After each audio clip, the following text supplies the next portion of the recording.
Hey, hope you're having a better day than me. I don't want to talk about it really. Well, actually I do.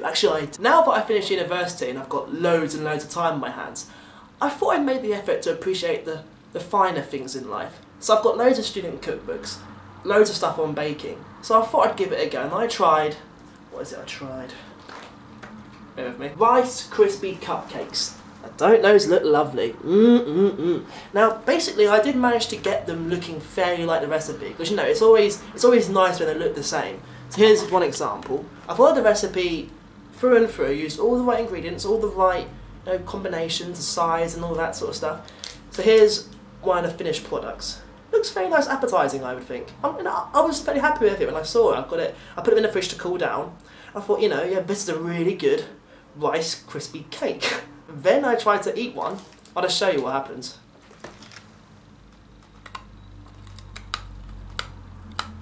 Now I'm really trying to bite through that, but it is solid rock. It's solid rock, literally. I could probably use that in like, I don't know, as a shot put. It's so annoying that as well. It puts you off cooking. You just think, well, what's the point? I can get a ready meal which will guarantee, it won't taste that amazing, but at least it will work. I put my heart and my soul into these Rice Krispie cupcakes and nothing. It's just, tears at me. It really does. So that's my afternoon wasted, and this thing, not worth it. Anyway, on to the main subject of this video, Rice Krispie cakes aside. If you've been following my channel for a while, you will know just how much of a Harry Potter fan I am. Well, last year, Warner Brothers announced they're doing an adaptation of Fantastic Beasts and Where to Find Them by Newt Scamander, which of course we all know is J.K. Rowling. It's just one of those crazy fake name thing. It's got David Heyman producing it, and he produced all 8 Harry Potter films, so it should have the same sort of vibe as the movies. Best of all, J.K. Rowling will be the screenwriter for the films, so it should have the same distinctive style as the books.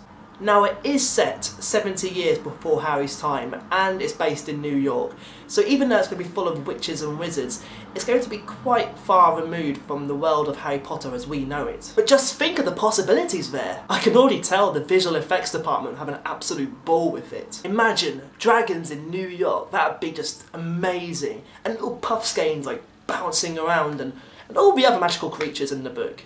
Insert magical creature here. It'll be amazing. Now recently they announced the release date will be November the 18th, 2016. Hopefully got that right. Which is roughly about 15 years after the release of the very first Harry Potter film. So it's quite a nice way of doing it. It's quite funny how people have already been like, oh, I want to see the trailer, I want to see production photos, pictures of what didn't happen, that sort of thing. It's still 2.5 years away. They've only announced a few of the people who are going to be involved.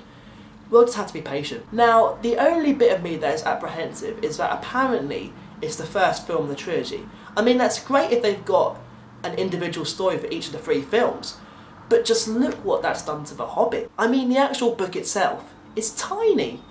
Like, obviously though, it won't just be them reciting each creature in the book.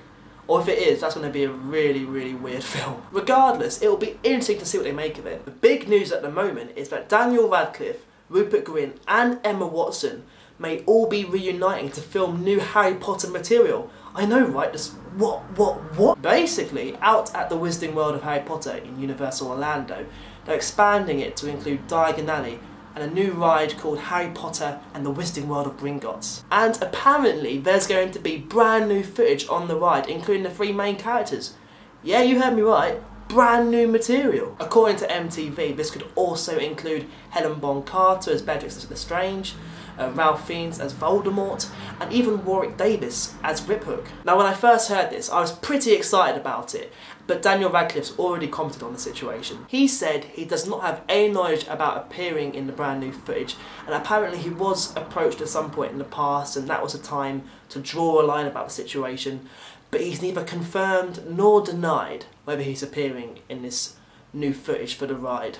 So highly ambiguous, as usual, just what we wanted, obviously. Now, part of me was a bit down about that, because, I want brand new Harry Potter stuff as much as the next Muggle, but at the same time, you've got to understand it from his perspective. As an actor, he doesn't want to be typecast, and I can sort of understand it, that as he's approaching his late 20s, he doesn't want to be playing a 17-year-old teenager. even if that 17-year-old is Harry Potter. Everything does come to an end eventually. There's nothing wrong with moving on. Even so, it will be interesting to see what they do with the new Gringotts ride, and apparently though, that won't be the last of it. The art director for the Wizarding World of Harry Potter has also stated they're looking into recreating the Ministry of Magic there. So just think about it, they could be releasing new stages every few years.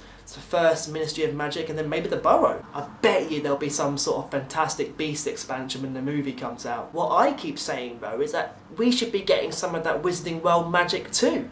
I mean, the UK is a place where it all began, so why not have a Wizarding World of Harry Potter right next to the studio tour? Combine the two together into one amazing package. Anyway, it'd be great to hear your thoughts on this one. Should the original trio reunite? Should they keep expanding? Let me know in the comments below, let's have a big debate about it. Sorry for the delay in getting up videos of Harry Potter and the Deathly Hallows as well. I've been really busy and for some reason the game's been glitching out a bit. Maybe it's some sort of bug with like a scratched disc or something like that. In any case, I'm working on it and they should be up soon. More videos coming soon, and also if anyone wants one of these things, you're welcome to them. Have it.